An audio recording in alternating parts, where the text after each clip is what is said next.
those of you who are here live, and the larger number of you who I imagine are going to be watching via the recording. We have almost 100 people registered for this class today, and we have a very small group here in person. So what that means for those of you who are here live, please make ample use of the chat box that we were playing with a little bit in the sort of pre-session. Your questions will be really helpful. I'm going to have time probably to address some of them because we don't have a huge number of people on live. And by asking the things that are on your mind or sort of reflecting out loud in the chat box or thinking about, you're also going to be doing service for the people who watch the recording later and who won't have the opportunity to participate live, but might be thinking similar things to what you're thinking. So if you're willing to participate in that way, that would be fantastic. So today's session is on the topic of metabolic healing. And we're going to dive into a couple of key areas to think about when we're trying to restore this sum total of healthy and important chemical reactions in our bodies, which is what metabolism really is. And I'm going to give you at least 3 concrete, doable techniques that you can take away from this session today. So I hope that it's going to be really deeply informative, but also that it's going to be actionable so that this is not just another hour of information download into your brain. It's also going to provide you with some concrete tools. So that is what we are going to be up to. So the first thing I want to ask is that whether you're watching the recording or you're here in person, I want you to go ahead and just let go of the distractions and the multitasking. One of the things that we do to ourselves a lot in our modern environment is, Stacey says, busted. One of the things we do to ourselves is we put our brains and our minds on overload. And it's very, very, very easy to do. But when we're talking about metabolic healing, the role of stress is extremely, extremely critical. So if we don't start practicing right now, letting go of kind of excess stress and too much stimulation, it's a lost opportunity to put some of this content that we're teaching here today in practice. So not only is this going to help you to learn the information better, but it's directly related to the topic that we're working on today. So go ahead and give yourself that gift. And then here's the other thing that I want to promise you at the beginning. I am really committed to making this session and all of the teaching that I do a safe environment in which we can learn, and also a truthful environment in which I'm not going to tell you things that are overblown or exaggerated or highly theoretical. I'm going to tell you things that are true and that work based on my own clinical experience, my clients' experience, and traditional, many years of wisdom accumulated throughout the centuries. And that's what we're going to be up to. Sometimes what that means is that the things that I'm going to teach are not the quickest, sexiest, easiest kinds of strategies. It's not like there's one magical berry from the Amazon that's going to fix your metabolism all by itself. We have to be willing to live with a little bit of complexity and a little bit of nuance if we're really after the truth. So that's my commitment and my agreement with you. Okay, so I kind of hinted a little bit at this. The first thing we have to do if we're going to talk about metabolic healing is we have to just get specific about what we mean by the word metabolism. So your metabolism is not just some kind of equation about how much food you can eat without gaining weight. Like, don't you think that's kind of the colloquial way that we use the word metabolism? Like, somebody has a fast metabolism, they can eat a lot and they don't gain weight. And if someone has a slow metabolism, they're in sort of the opposite situation. So, in fact, what your metabolism is the entire symphony of chemical reactions and hormonal interactions that take place in your all of the cells of your body every single day that have to do with the exchange of energy. So the production of energy to make, movement or to fuel your brain. A lot of people don't realize your brain actually uses a huge amount of energy every single day just by thinking. You're burning and using a significant number of calories. We don't often think about that. Um, and and so your metabolism includes not just breaking down, digesting your food, and either storing or using that energy, but also it includes um, pulling energy out of storage when it's needed, and coordinating all of the efforts throughout your body in order to manage this. So does this make sense? It's a much bigger and more complex system that I think we are used to imagining when we sort of use that word just as a shorthand. Okay, so I'm about to do something I've never done before. I'm going to show you some photos of myself from the past. And before I do it, I really want to say, again, like safe and truthful space. This is not a before and after story, okay? That's not really how our bodies work. But I do want to show you that this topic for me is something that I have really lived and not just something that's theoretical. Okay, so what I want to show, I can't believe how nervous I am actually showing these pictures. Um, so what I want to show you is a little bit of what the journey of metabolic healing can look like. So in the photo on the left, that is a passport photo of me when I was 21 years old. And I have almost no other photos of myself from that time. Like that's why I had to use this kind of crappy passport photo because I avoided photos. Um, and my story was that as a young woman, I was a competitive figure skater and an actress. And so I was really affected by all of the pressure in our culture to try to be thin. And I developed some pretty disordered eating habits. And my body really rebelled against that as I got older. So I had, not only did I have excess weight, but, and you can't really see in this photo too well, but I had a lot of problems with my skin. I had really terrible irregular periods, painful periods, all kinds of issues that were not just about my weight, but certainly I was very focused on my weight. And as time went on, I got, oh, you guys, I'm so nervous. Okay. I don't like to talk about myself that much. I like to mostly teach. So this is a little different. Okay. So as time went on, I got really interested in my own healing and in nutrition and all of that good stuff. And one of the things that tends to happen when you do that is overall, your body will get a lot healthier. And this is sort of what you can see in this bottom photo. Thank you, Julie. Um, this is what you can see in the bottom photo. Like that was from, I don't know, maybe 4 years ago. It was me and my handsome former partner.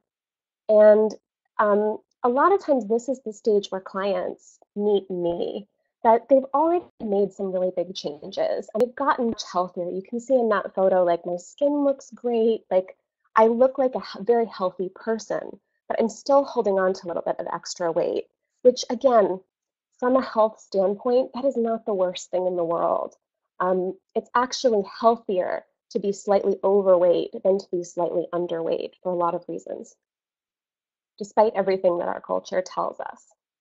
So what I found is that even in the natural medicine world, the information is kind of misleading in that it tells people if you just eat the right foods and if you just take care of yourself in this basic way, it's going to be enough to completely heal your metabolism. And in some ways that's true, But if you are looking for that sort of optimal metabolic functioning, um, a lot of times you have to get a little bit more specific than just kind of eating the right set of foods for you and doing exercise. Those things are very important. But what we're going to do today is go a little bit beyond kind of those platitudes and talk more specifically about what can really help to kind of make that complete journey. And again, um, I don't say any of this from this sense of like being an after person. Like I'm currently going through a number of big changes in my life, physically. And, our bodies are dynamic. So it's not about being at an endpoint. It's about really looking at where you are now, what your lifestyle is, and what you need, and then being able to move in the direction of better and more abundant health. Okay, get that slide out of here. Okay. Um, and this is a really key point that's true for metabolic healing as well as for any other kind of healing that you want to do in your life. Um, Disrupted systems. Okay, so a system is made up of many component parts. It's not just one thing that needs to be fixed. A disrupted system needs at least 3 points of intervention in order to change. So if you think about if you're going to try to make a table or a chair, this is kind of the beauty of the invention of the tripod. If you have 3 points to stand on, it's actually the easiest way to then create a stable surface for something to rest on top, right? Tripods are more flexible than four-pointed chairs. So this image can help you to get a sense of why, for example, if you try to transform your health by just changing diet, which is something I see a lot, it can be a real uphill struggle because you have most likely a dysregulated system and you're intervening in only one place. It's a really good place to intervene, but by itself, it's not enough to shift that entire system. So that's one of the reasons we're going to do 3 action points today so that we can, in 3 different ways, start to address changing and shifting the system. So here are the 3 pillars of metabolic healing in my experience and my understanding personally and also clinically. The first thing we have to do is regulate the stress response. So you've probably heard, because it's pretty out there, you've probably heard about the relationship between the stress hormone cortisol and the metabolic hormone insulin.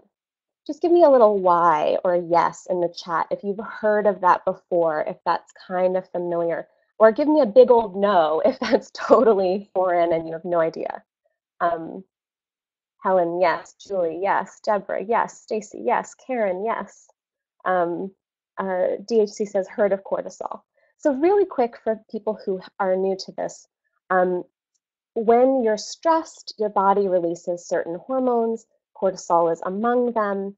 And when you are trying to get get energy into the cells of your body where where work can happen and muscles can contract so you can run away or you can fight, you need insulin to be kind of the messenger that carries that energy into the cell.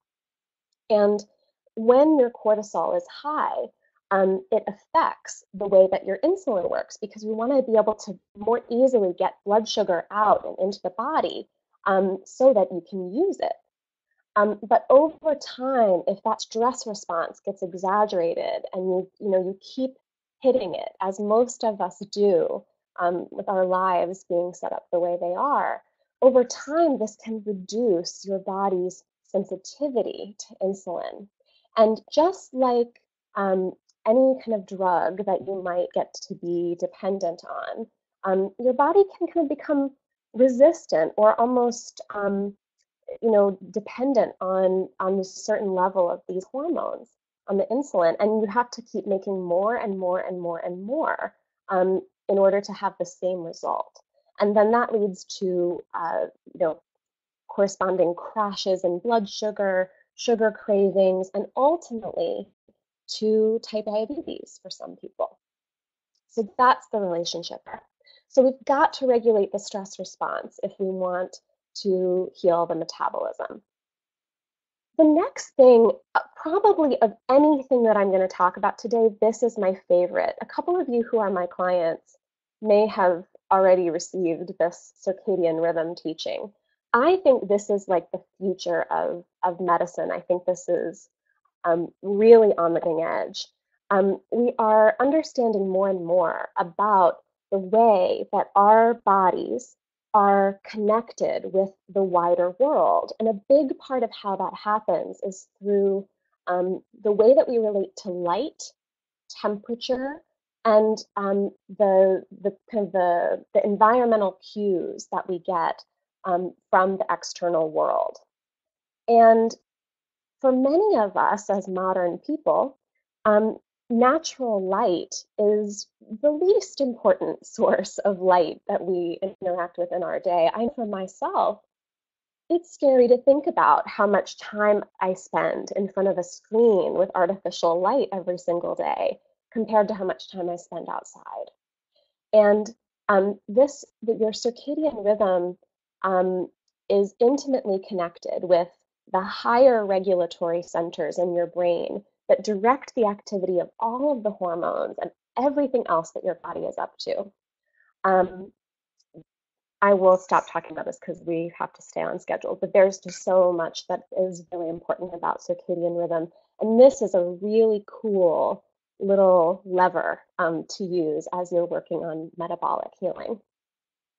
And then the last thing I think is going to be very familiar to a lot of you. And has to do with hormonal balance. So, for example, it's very common as women go through the change of life at menopause to experience real significant shifts in their metabolic health. The risk for heart disease increases significantly in postmenopausal women. Um, Difficulties with weight management, even for people who never had those difficulties before, can sometimes pop up. Um, Blood sugar issues can become more common, all of that stuff. And it has to do with the shifts in hormones that happens during that time. And so that's a particular example that affects a certain population. But for all of us, hormones are the chemical messengers of the body that help your body to talk, across the distance so that different parts of you are able to coordinate and work together. And so if there are issues or challenges with the hormones, then that can affect everything, including your metabolic health. Okay, okay. So before we go into this, I'll just pause and see if any of you guys, if there are any questions, anything so far that we need to slow down. We're going to go one at a time into each of these three things. So we're going to talk about the stress response first. Before we do that, just want to check any questions, feedback, thoughts. I'm going to take a breath as well.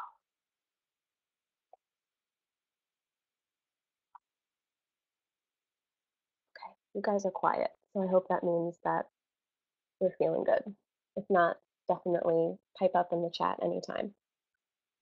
Okay, so we could obviously do an entire webinar on healing the stress response itself, but we're going to focus on this in just one area because when we are concerned about metabolic health, generally, because of cultural factors, this tends to map onto some amount of anxiety or concern about weight and about body image, and therefore about relationship with food. So this is the bold statement that I want to make, which is that if food itself triggers stress and anxiety, as it does for many people, including myself, sometimes in my own history, who have histories of issues with this stuff, it will make it harder for your metabolism to work efficiently. Just will.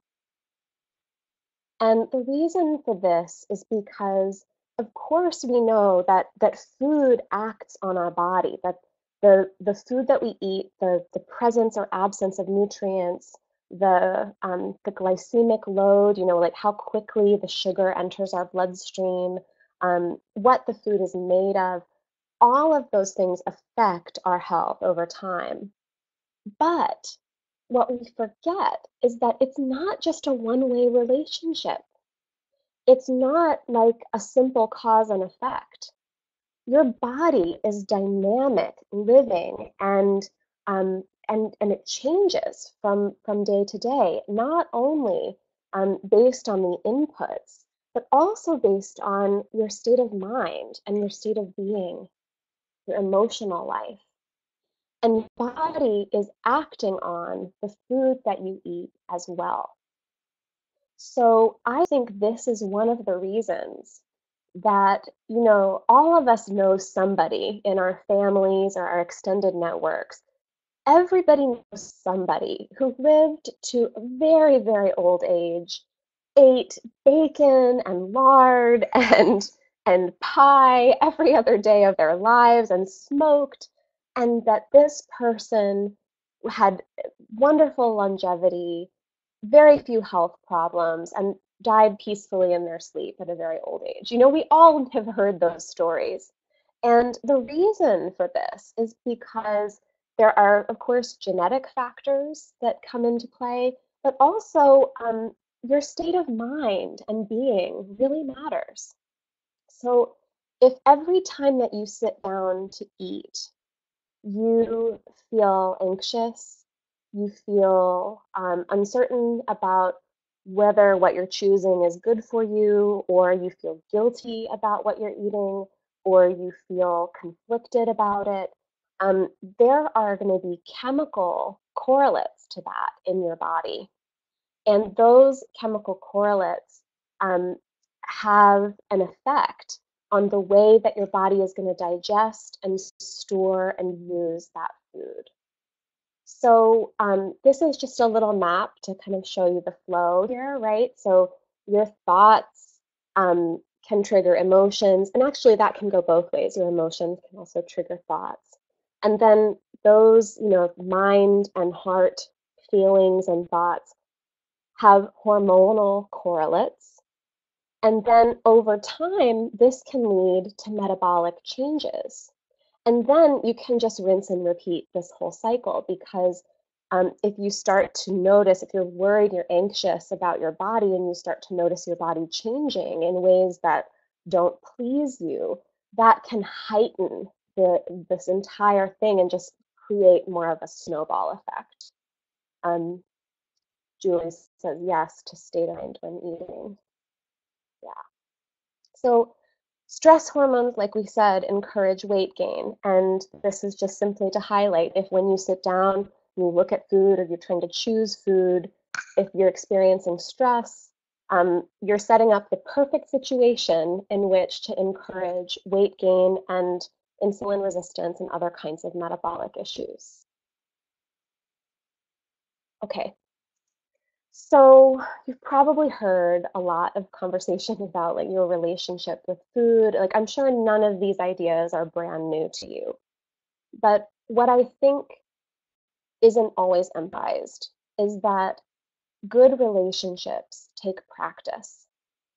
If you want to have a good relationship with your partner or with a friend, you can't just read a book about it or read an article about how important it is to have a good relationship, and then that's it. um, you actually have to practice some strategies and some ways of showing up in that relationship in order to experience change, or just in order to experience continued um, happiness and health and connection. And this is the same with our relationship with food. It's not enough to just think the thought, I want to have a good relationship with food, or I want to accept my body, or I want to be kind to myself when I'm eating. We have to actually practice it. So this is the actions that I'm going to give you related to this topic. We're going to actually do an exercise together. That's something that you can use to put a better relationship with food into practice and reduce these stress hormones that might be coming up around the time of eating. And this is really good for so many things. Some of you who have been with me for a while have already probably practiced this. But I think it has a very specific application here with working with food. So this is simply a practice for connecting to your heart. And I would recommend that you practice this before eating. um, it kind of takes the place of many cultures. There's a cultural practice of a blessing or thanks or prayer before eating. And I think, I don't know everybody's background in this group, but a lot of my clients are not currently practicing a certain religious tradition. And so the idea of prayer before meals isn't really that relevant. But a centering activity like this can work for anybody, regardless of what your beliefs might be, and it accomplishes um, that same function of a prayer or a blessing of kind of helping you to calm down, stop, reflect, and feel in a positive state before eating.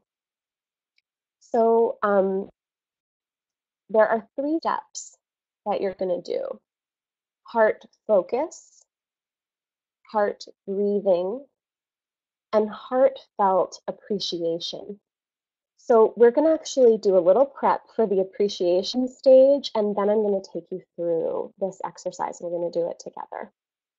So appreciation is a very particular positive emotion, and this is used in this tool. This tool comes from the Institute of Heart Math, which is a really cool organization that you should check out. Um, and they chose appreciation because even if things are really tough for you, you might not be able to get to gratitude, or you might not be able to get to joy or love, but you can probably get to appreciation if you follow these steps. So right now I want you to think about something that you really appreciate. It's best if it is not a human being, because our feelings about other human beings are complex. Like, we appreciate, but we probably also have other feelings about any given person.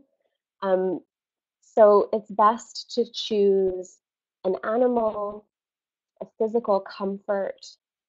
So like the feeling of getting into your bed after a long day when you're tired, or um, the feeling of looking over a beautiful scene in nature, in a park, somewhere that you love to be, something that you appreciate.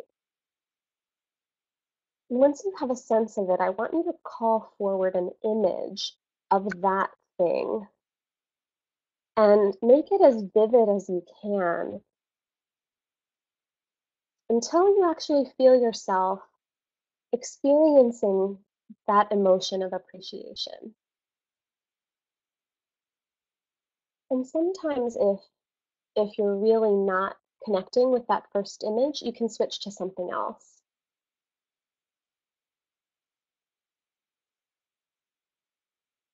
Okay, so how did that go? Were you guys able to think of something that you could appreciate? Give me just a quick yes or no. That one yes.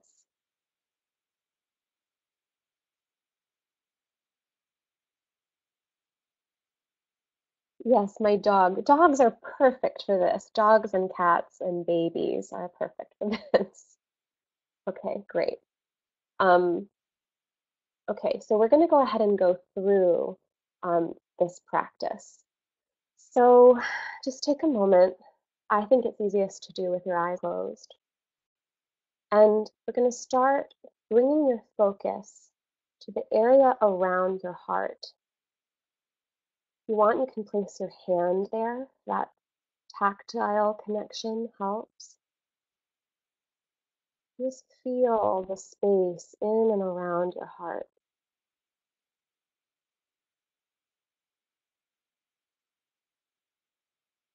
And then bring in heart breathing. So actually bringing the breath into that area around your heart. So this is partly physical, partly your chest will rise and fall a little bit as you breathe. It's also like with your imagination that you're breathing life into the area around your heart.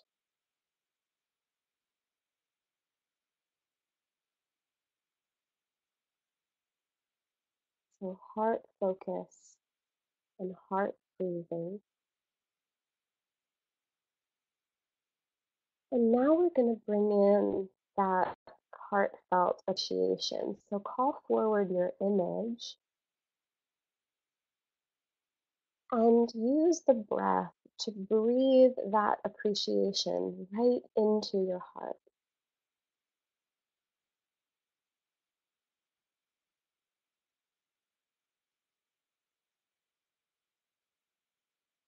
You might start to feel yourself smiling a little bit.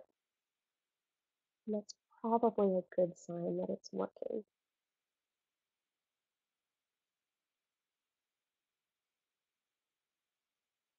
Let's just take 3 more breaths.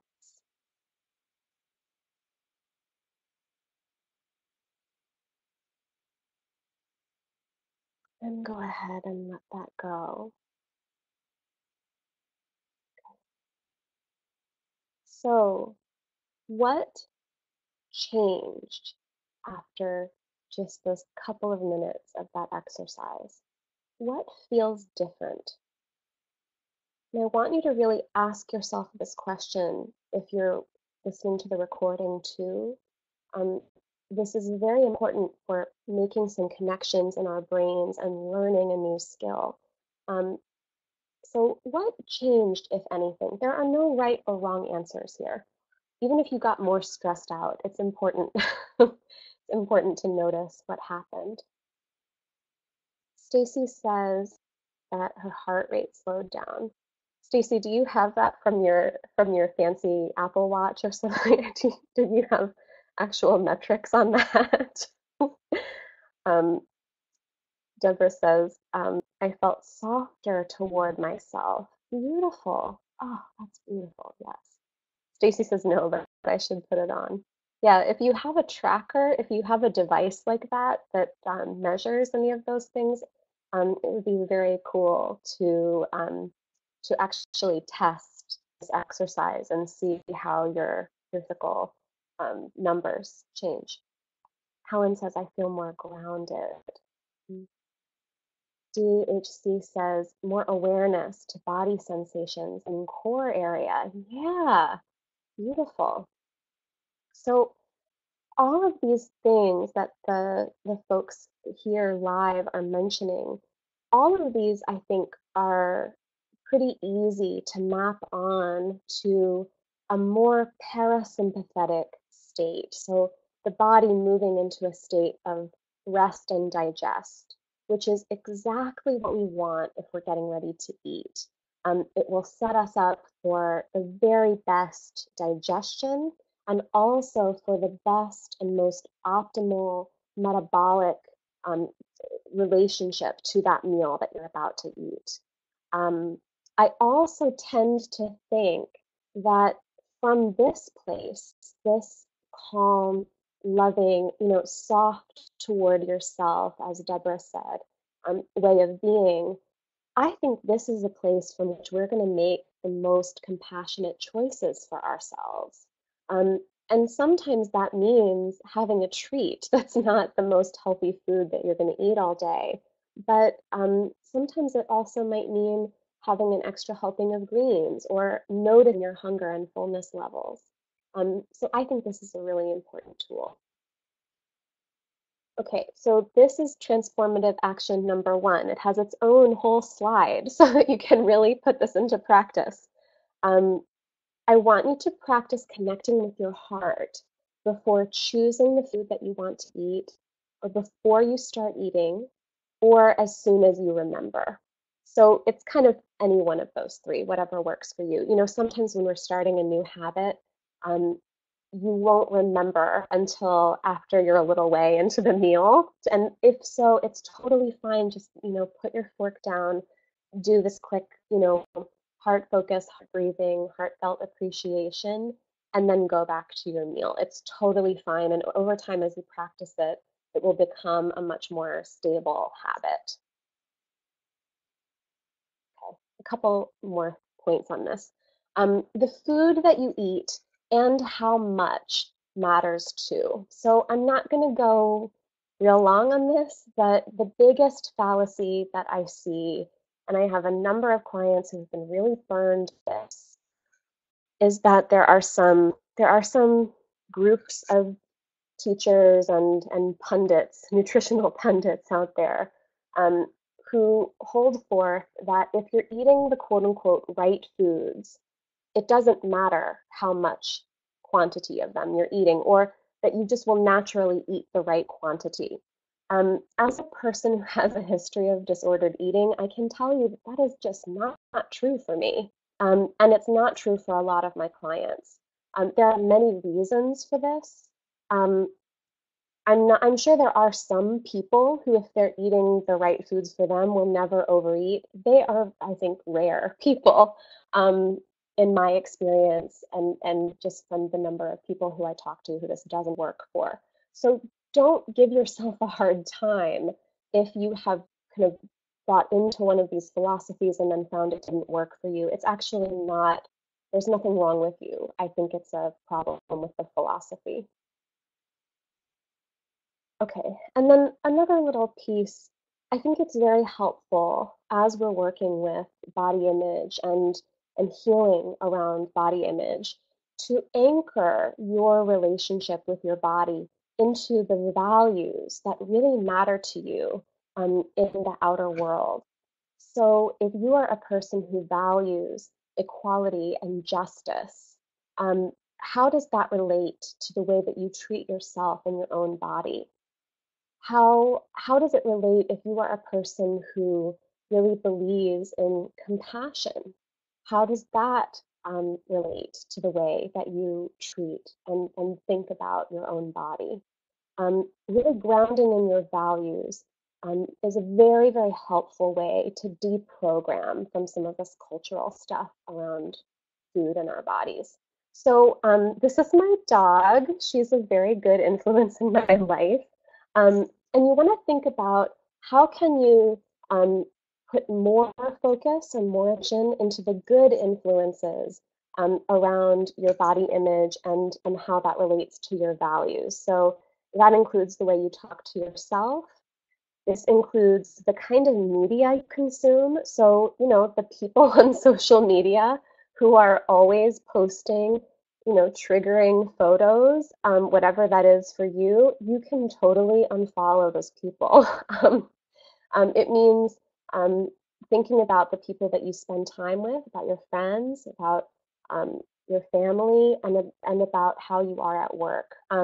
Really gravitating toward the influences that, echo and reinforce your values, especially as it relates to, food and body image. Okay, quick check-in. How is everybody doing? Let me know, what's standing out to you. Um, what's something from this little section um, that feels like something that you want to take with you beyond just this time today? And my goodness, I really thought I was going to go faster, but it's my perpetual problem.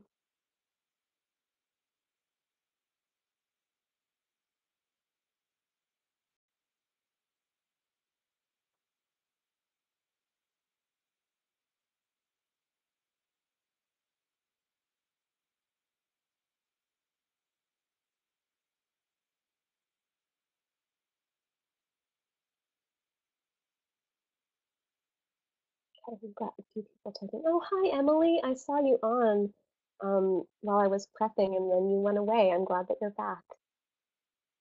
Helen says, I really like using the heartfelt appreciation practice before eating. It seems simple, but like it would make a difference.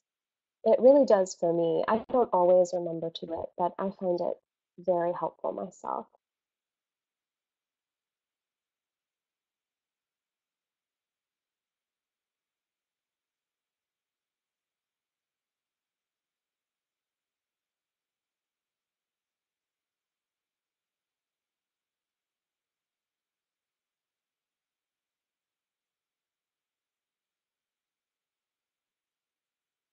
Deborah says, I'm having some aha moments and connections. Fabulous. That's great.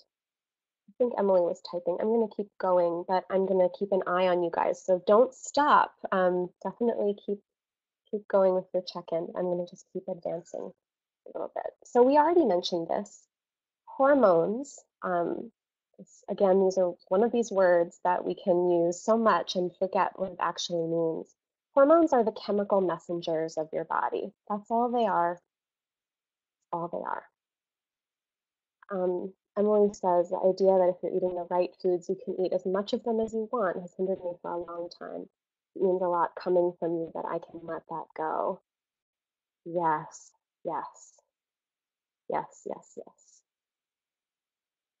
Okay, so hormonal healing. So your hormones, this is a complex system, right? And remember what we said at the beginning, that dysregulated, dysfunctional systems need at least 3 points of intervention in order to shift. So within that three-pillar um, thing that we talked about for metabolic healing, hormonal healing has 3 pillars of its own. And this includes healing foods, lifestyle medicine, which includes things like exercise and stress management, right? So that's like not, um, in a way, diet can be part of this, but I think of them as 2 separate things. And then herbal medicine. And actually, you could put herbal medicine or pharmacological treatment. Um, because I am not a doctor and I'm an herbalist, I focus on the herbs, but in some cases, it is important to actually work with medications rather than with herbs. We're going to focus on the herbs today. So the first thing in sort of this lifestyle medicine category is we want to reduce the things in our environment that can disrupt and mess with our hormones. So this is not about perfection. This is not like never encounter any of these things. That's what the word reduce is for. It means reduce them, minimize their influence. It does not mean that you have to have some sort of life of purity. Like that doesn't even exist. So soft plastics are important to reduce and let go of. Most people know that now. It's sort of the whole BPA situation that came up a few years ago. Um, Parabens, which are found often in lotions and beauty products, and kind of the stuff that you would put on your skin, these can be hormonal disruptors. Um, Remembering that your skin actually absorbs and drinks in things that you put on it. That's why nicotine patches and fentanyl patches work, because your skin is active and absorbs things.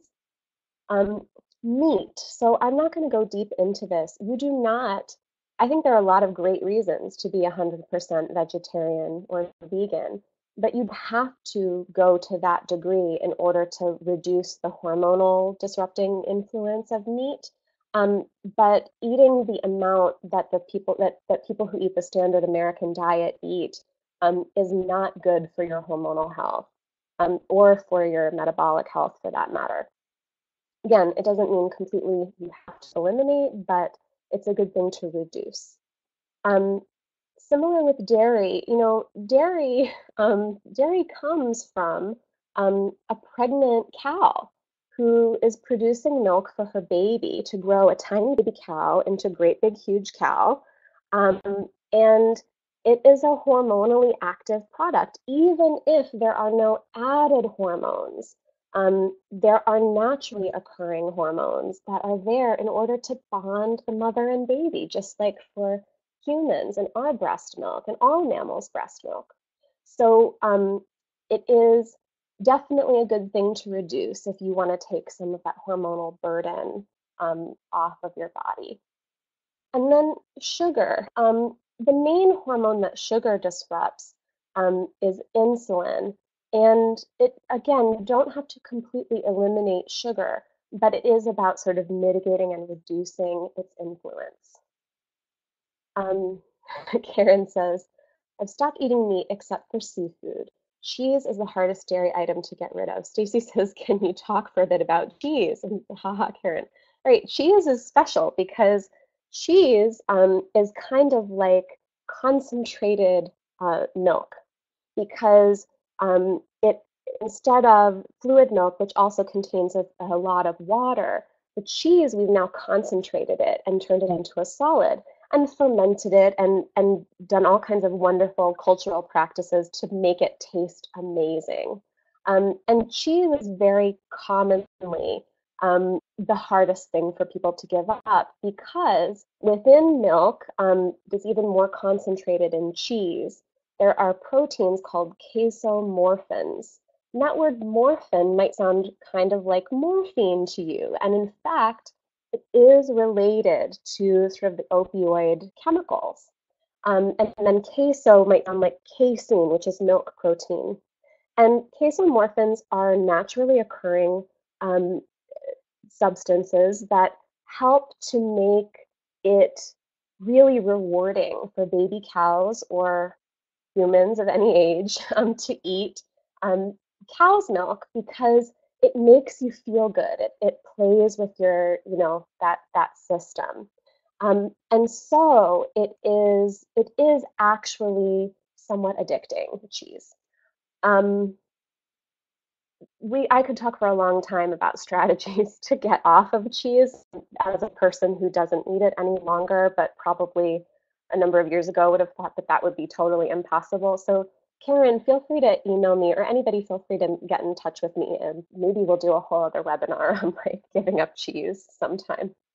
Um, I have some I have some other resources. Just let me know if you would like them. Okay, healing foods.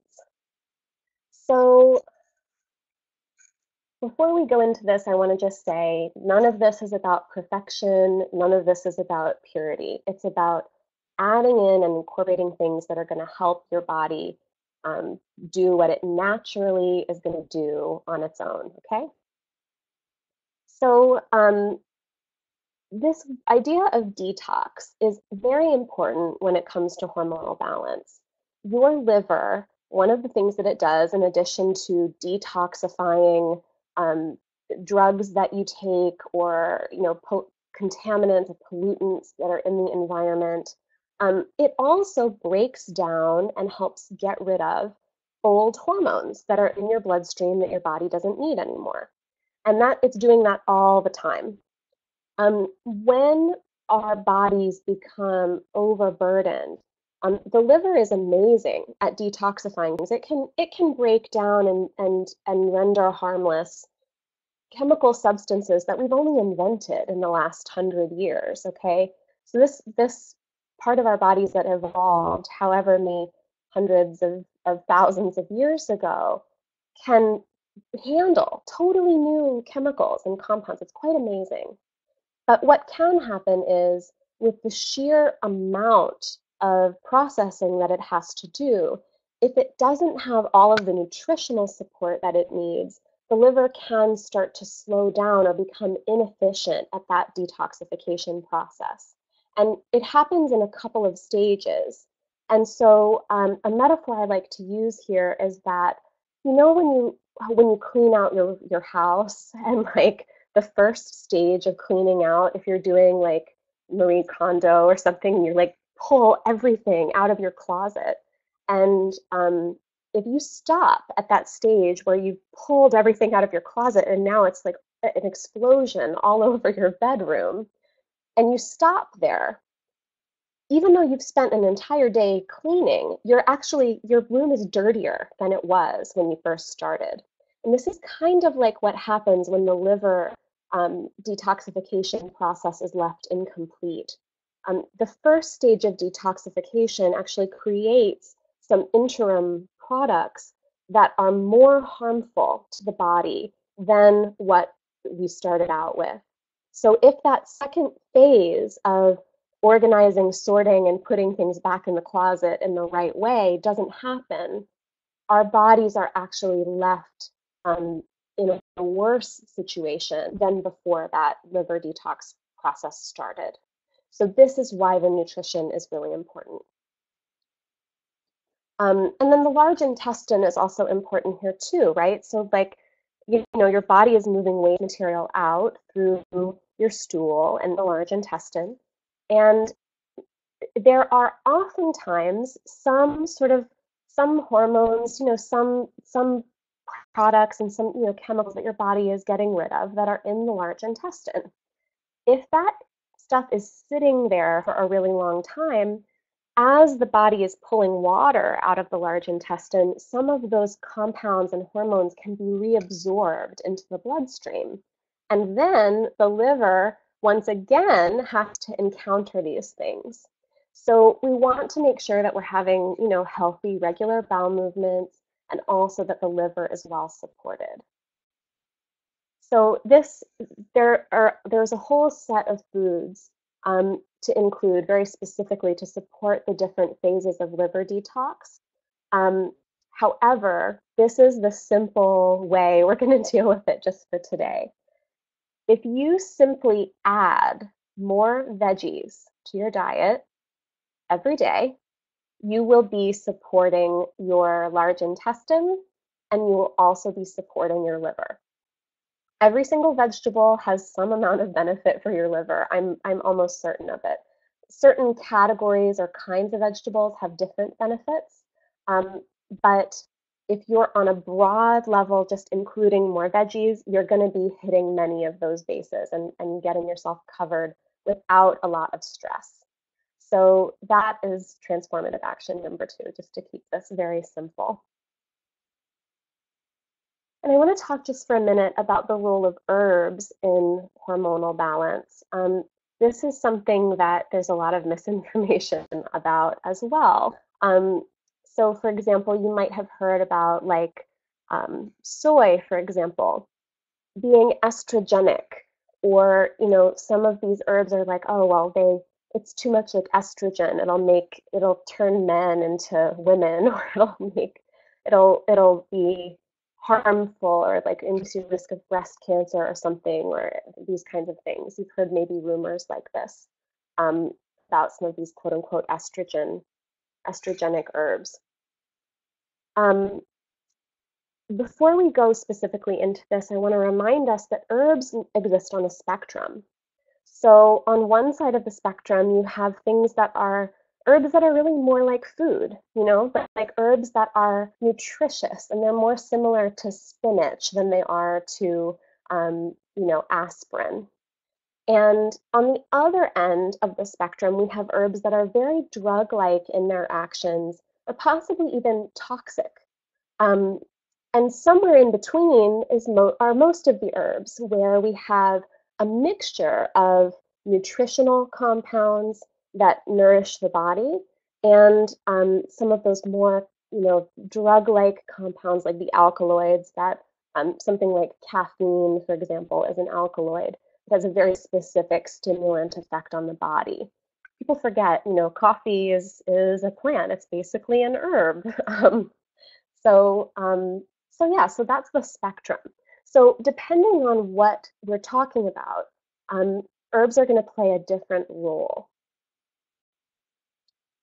One of the things that herbs can do is they can provide very specific concentrated support to the organs of detoxification. So, for example, you've probably heard of milk thistle.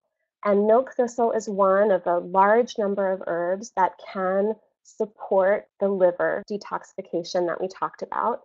And this can be something that's really helpful if this is the area where your body struggles. Sometimes food on its own is not enough to really shift things. Again, we need that tripod. Um, and so having some herbal support for those organs of detoxification can really help. This is where we're talking about the soy or the black cohosh or the Rehmannia. Um, Herbs can enhance the effects of hormones whose levels are low. So this is what is happening when women who are experiencing menopause and they get that estrogen drop. When you start using, Rehmannia 6 or Restore the Left, some of these traditional Chinese medicine formulas for the kidneys, or when you're using soy or black cohosh, what we're actually doing, it's not like taking estrogen, but these compounds help to stretch the effects of the estrogen that you already have because they're shaped very similar to estrogen, and they can occupy some of the receptor sites that want the estrogen. And so the estrogen that you actually have can go further. It's kind of like when people are making coffee and saving money, and so they put some chicory in it to stretch it and make it last longer. There's going to be less kind of caffeine overall, just like with these herbs, there will still be less estrogen overall, but you're going to stretch it and make it go further, and it reduces symptoms very effectively. We can do the same thing with adrenal fatigue. There are herbs that help to similarly stretch the adrenal hormones. Um, and it's very, very helpful when that's a problem. But you don't tend to get the side effects that you would get from actual supplementation of the hormones. Restore adrenal function, boost energy. I kind of mentioned that. I'm going to go a little quicker just because of how the time is going. Supporting sleep is really important. Sleep actually could be, it would break my nice little sort of three-part thing, but sleep could be its own pillar when it comes to metabolic health. I won't go deep into that, but you really want to be having good sleep in order to heal your metabolic system, and the herbs can really help with that. And then this is the only kind of controversial piece, but there is some evidence that herbs can help to improve insulin sensitivity. It is not as well established as everything else that I'm teaching you today, but there is some evidence to suggest that this might be possible, and some clinical evidence that seems to suggest that whether we know the exact mechanism that this is happening. So all of these things are really helpful. Now, here is the thing. Herbal medicine has to be personalized. There is no herb to fix your metabolism that's going to work for everybody. The biggest mistake that people make with herbs is thinking something like St. John's wort is the antidepressant herb. Really, John's wort is an herb that's good for some people with some kinds of depression in some circumstances.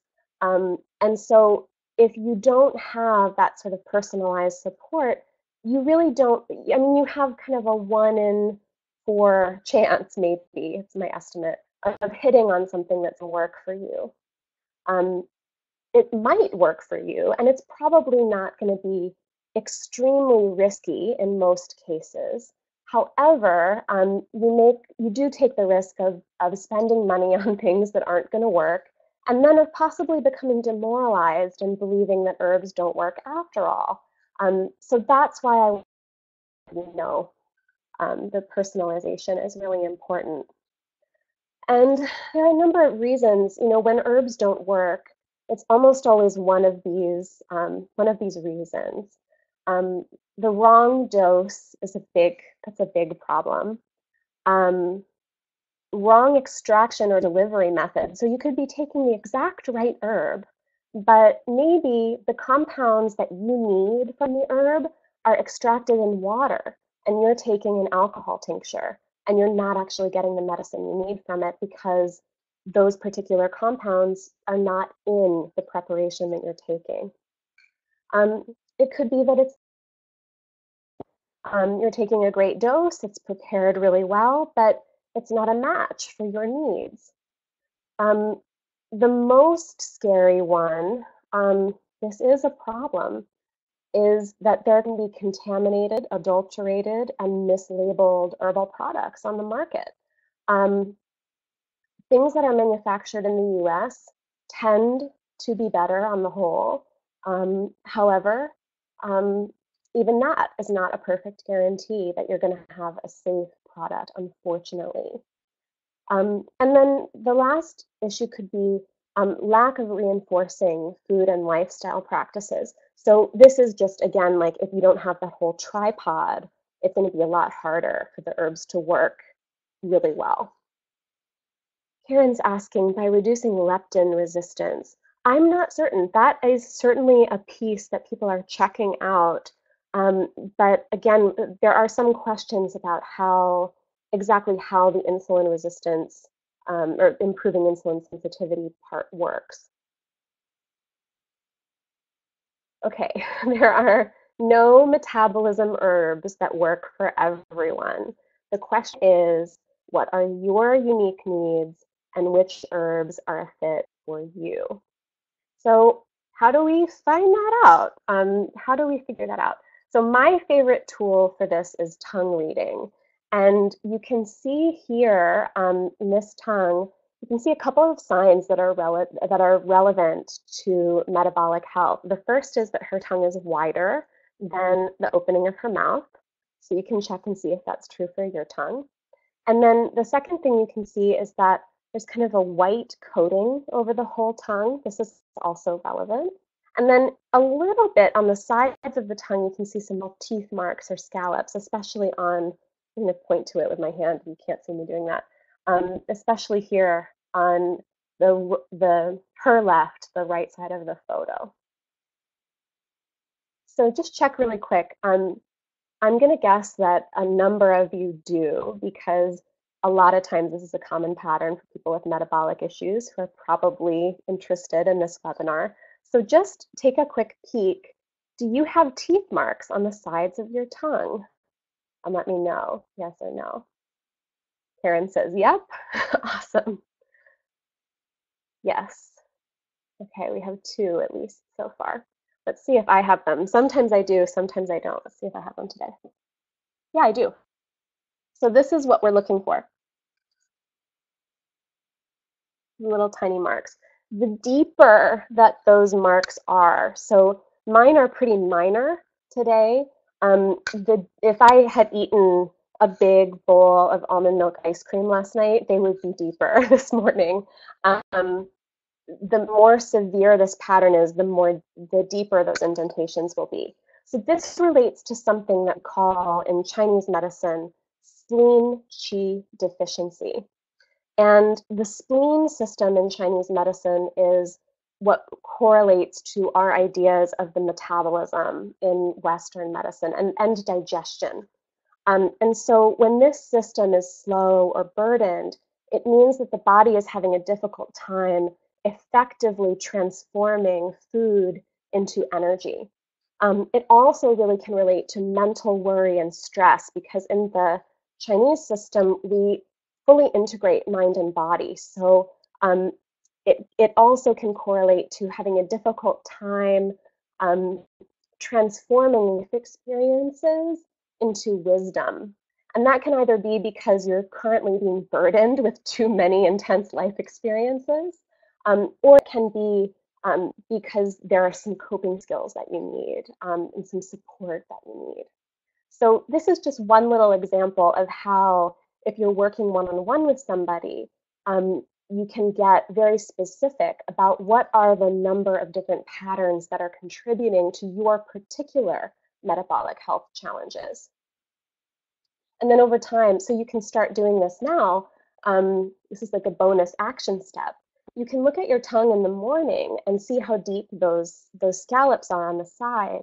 And that's going to give you some feedback about how well your spleen and your sort of metabolic system liked the meal that you ate at dinner time or the snacks that you had the day before. Okay, so this is like my favorite little part. We're going to go through this pretty quickly. So your circadian rhythm and your metabolism are inextricably linked. And the circadian rhythm, which is the way that your body clock is another way of putting it, this is a very deep level at which to affect a change. So if you think of your hormones like a tree that kind of, like one of those, I don't know, what are these called? These diagrams that are branching off, like a genealogy. The circadian rhythm is very close to the top, and it affects all of these like branches that are lower. So this is a way to affect something that's really close to the source. And I just think it's super cool. So one way to check how well your circadian rhythm is functioning is to ask yourself, How easily do you wake up? And how easily do you fall asleep at night? Do you tend to wake up at the same time every morning, like at a reasonable time? Or do you tend to have a very difficult time getting out of bed? Um, Also, do you tend to get hungry at regular times of the day? Or is your appetite kind of all over the place? Like you might not feel hungry at all until 3 o'clock in the afternoon and then you're ravenous. All of these things, if they happen frequently enough, can be signs that your circadian rhythm is a little bit out of whack. So there are a couple of components to this. One is that this rhythm has to do with the daily rituals of how you live your life. It has to do with your routines around getting up in the morning and going to sleep and eating. Um, but it also has to do with this deep biological attunement between your body, which is just a little microcosm, a little world unto itself, and the bigger environment. I mean, really including the tides of the ocean and the moon. This is especially evident for women. And the cycle of the sun and the Earth's journey around the sun. It's really profound, I think. So when we restore the circadian rhythm, we support all kinds of things that relate to your hormonal system, because again, it's at the top of that tree of hierarchy. So this is going to support a healthy reproductive cycle. Very easy to watch this if you have irregular periods or menstrual issues. It's going to support an optimal insulin response, healthy hunger and fullness signals, and kind of reliable hunger at meal times. And then this is my favorite. It's really going to help with sleep and energy levels. And in fact, I didn't put this here because I'm not an expert on it. I'm not so confident about it. But there is new and emerging evidence that your immune system is also very much related to your circadian rhythm, and that in fact, your cells have different amounts of immunity at different times of the day. And that, for example, one of the things that makes the herpes virus so crazy and intense is that it actually deprograms the circadian rhythm of your cells in order to then more advantageous attack. There was a really cool NPR Science Friday episode about that. So anyway, I think this is going to be cutting edge. So this is like my favorite intervention to give people. There are no side effects. It's beautiful and it helps everything. The downside is you have to get up early. Um, when you watch the sunrise, so if you've ever had experience of pulling an all-nighter in college or in your young adulthood, um, and you actually stay up long enough that you watch the sunrise, do you ever notice that you really weren't that tired that next day, despite the fact that you didn't sleep the night before? Give me a yes if you've ever had that experience. I have to believe I'm not the only one.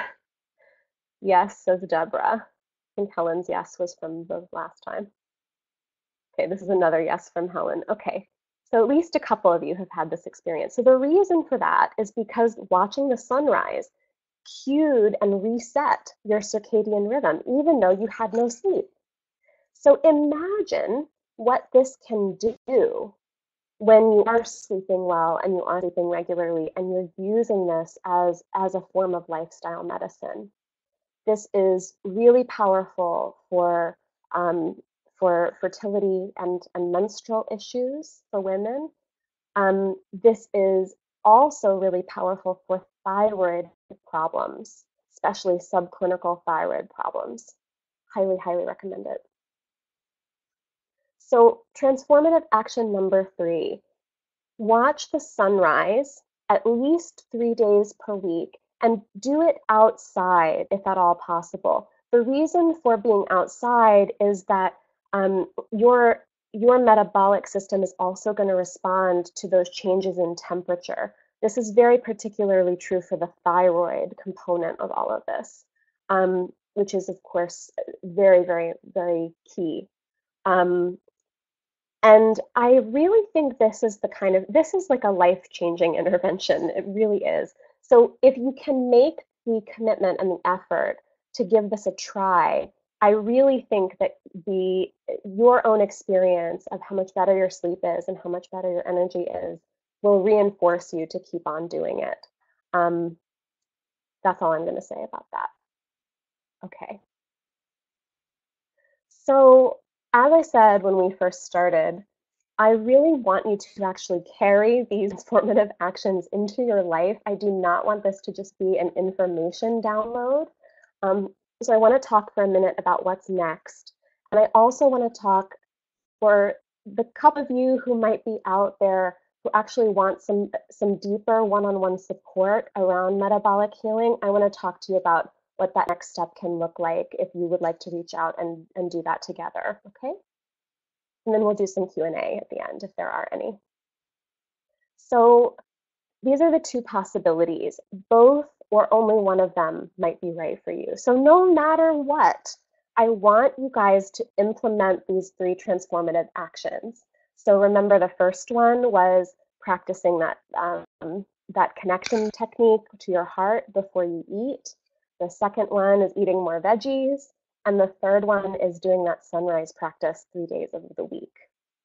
And then if you really, if you try those things and you feel like you're not really getting enough traction or not kind of getting enough results, or if you just kind of hearing everything that I presented today, you feel like, you know what, like I'm really ready to get some more support around this issue, or maybe there are some connected health issues, then we can talk about customized support and possibly working together. Helen says, how long after trying these things would you expect to see results? Um, it depends on the results you're looking for. I think that really with the first and the third technique, you're going to get something right away. If you start practicing that heart connection before eating, you're going to immediately feel more relaxed. And within a few days, you should probably start to see a reduction in some of that stress and angst around food. And as long as you continue to practice, those results are going to just grow because you'll be training yourself to feel more positive. And with the sunrise technique, you will get an immediate change in your energy the first time that you do it. It might be subtle, but it will be present.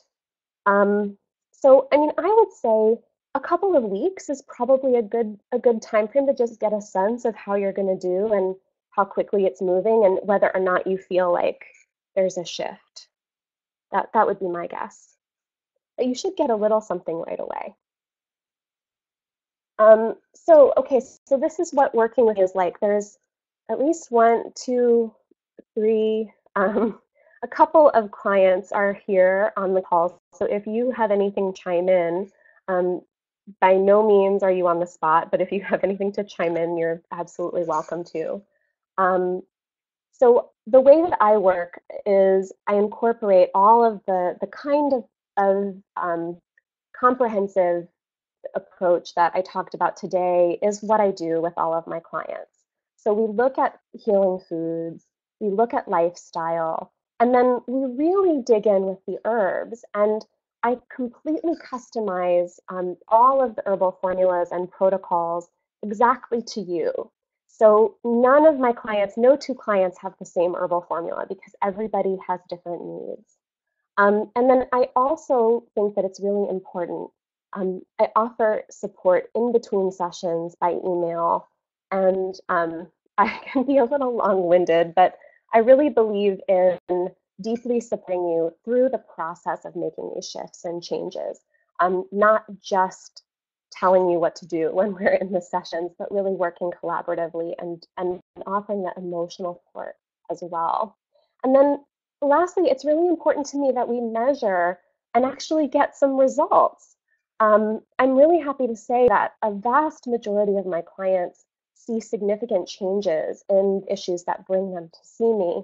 Um, I'm not a magical person. Like I can't 100% predict for any one person what exactly your results will be, but I've been practicing long enough now. I'm confident enough in Chinese medicine as an approach that I really believe that if we stay in it together, we're going to see a noticeable change from when we start to when we complete the process. And we always look at how are we going to measure, how are we going to know that we've succeeded during the time that we set to work together. Um, so generally, in order to work on metabolic healing, it usually takes a longer period of time. I would usually, again, everyone is different. Usually, I would recommend the 3-month program that I offer in order to make changes on something as complex as the metabolic system. But I think it's important to start with like a little, something little so that we can get a sense for each other and really feel whether or not it's going to be a good fit before we decide to make a 3-month commitment. And that sort of initial doorway is a tongue reading. And we talked a little bit about those, like, teeth marks on the side of the tongue. And a personalized tongue reading allows me to look at all of the patterns that are contributing to what's going on with you, and then to make a really good assessment of whether or not I'm going to be able to help and what the course of the herbal therapies is going to look like, what you can expect, and then also to give you a chance to ask any questions. Okay, so that would be if you want to go the route of customized something, that would be the way to go. And I have a link. Let me pull it up for you. So if you would like to book a session, I'm going to put the link right here. Yeah, okay, the link is here for you in the chat. And okay, so at the beginning of this session, I said, before we turned on the recording, I said, if you guys have any secrets, you can tell them to me now. And actually, I have somewhat of a secret to tell you that is not going to be secret for very much longer. And that is that I'm pregnant. And what this partly means is that in addition to my whole life and my body and everything about me changing, um, I'm going to be making some changes and some transitions in my work. Thank you. Deborah said I could tell. Oh, Deborah might also said the same thing. Um, so thanks, you guys.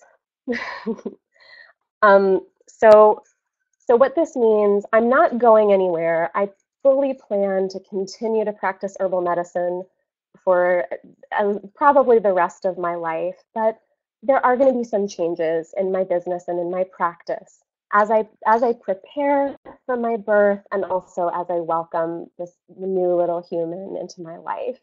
So currently, um, currently this initial consultation is priced at $97.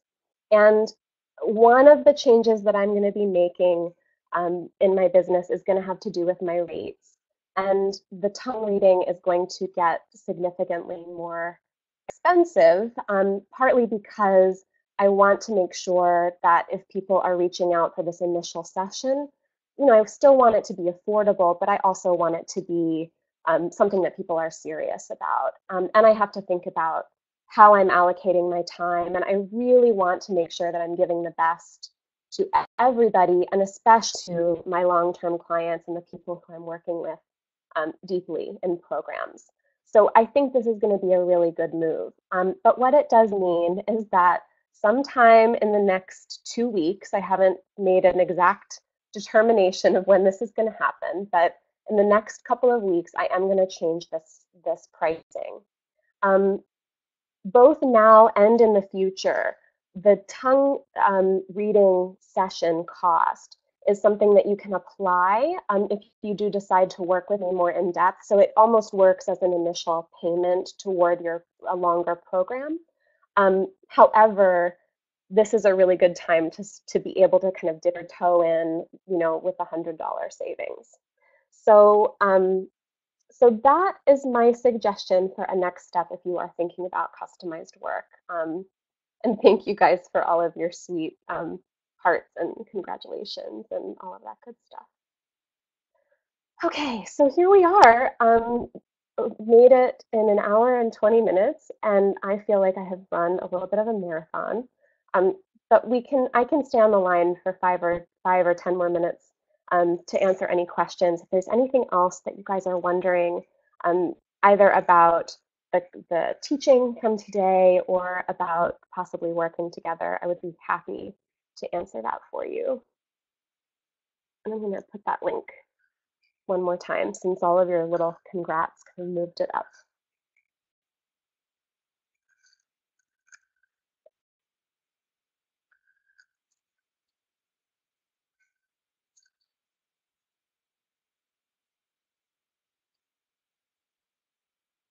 Oh, thanks, Emily.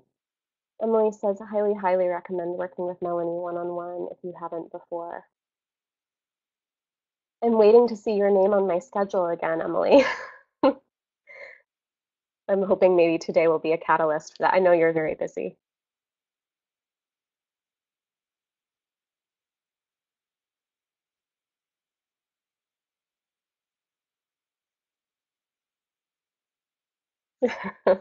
Good. I'm really looking forward to it.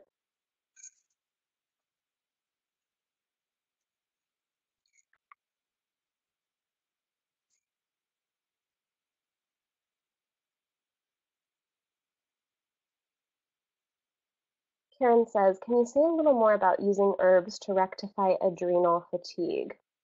So, okay. So in in the traditional Chinese medicine system, what we call adrenal fatigue in sort of Western natural medicine parlance corresponds to a couple of different patterns. So, Karen, I think you said that you had the teeth marks on the side of your tongue. Sometimes spleen qi deficiency alone is the only pattern that correlates with that adrenal fatigue. And then we treat, in the Chinese medicine system, we identify the deep underlying pattern, and then we work on that pattern. Sometimes in my practice, I also give herbs separately to help just with symptom relief. We call that treating the root and the branch. So you don't necessarily have to just suffer with your symptoms. We want to address the underlying issue at the same time. Um, so sometimes it's just that spleen qi issue, but sometimes it can relate to deficiencies of the kidney system. So that could be kidney yin, which is like um, that would be actually when, for example, if you get Western medical testing and you find that your cortisol levels are completely bottomed out, that your body can't even produce the stress hormone anymore. Um, or kidney yang deficiency, and that would be more like when you just are really fatigued and you can't really get that spark or kind of get up and go. You're very cold all the time. Um, and then there can be a mix of both of those patterns. There can be a mix of all three, spleen and kidneys involved. And so one of the things that I think is so useful about working with the Chinese medicine paradigm is that instead of getting into the trap of just thinking that adrenal fatigue is only one thing, we actually look at, well, what is going on, what patterns that are going on with you that are creating these symptoms that often get labeled as adrenal fatigue. Um, and the herbs then are chosen specifically to address those exact issues. So I hope that's helpful. It's one of these situations where I know that it would be really satisfying if I could give you an answer like, here are the 3 herbs that you use in order to fix adrenal fatigue. But this is part of that, herbal medicine is personalized. Like that strategy is likely to fall completely flat and not to really work for you. So that would be my sense. And then of course, um, you know, when you're dealing with adrenal fatigue, it's extremely important to get enough rest, to work on that stress management piece, and to really nourish yourself abundantly and generously. Um, so, so the herbs are really helpful. Um, but if you're not quite ready to take that step, then starting with rest, stress management, and really good, abundant nutrition is a really good place to start. I know it's very boring, but those basics really do help.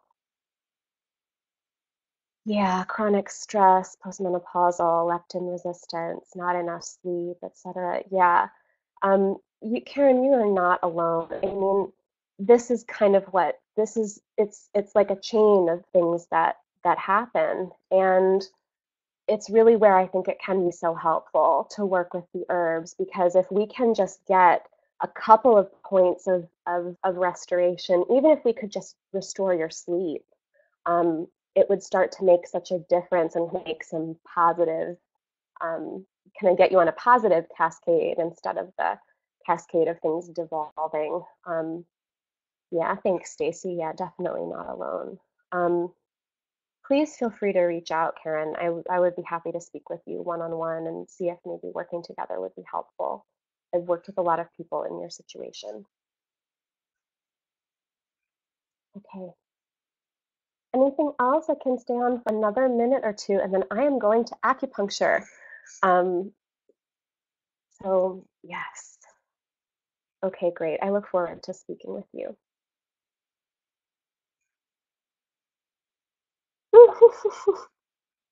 Stacy says I'm going some cheese. Enjoy this, enjoy the rush of opioids to your brain. Delicious salt. All right, my darlings. It was wonderful to be with you today, as always, and I look forward to speaking to some of you one on one. And no matter what, I hope that you put these steps into practice and let me know how it goes. I would love to hear from you in 2 to 4 weeks and hear about how great your sunrise walks are going and your self love before meals. Okay. All right, everybody. I will talk to you soon. Have a really good one. Oh, Deborah's typing, so I don't want to get off while you guys are typing. Okay. Thank you. Thanks, Deborah. Okay. Bye, everybody.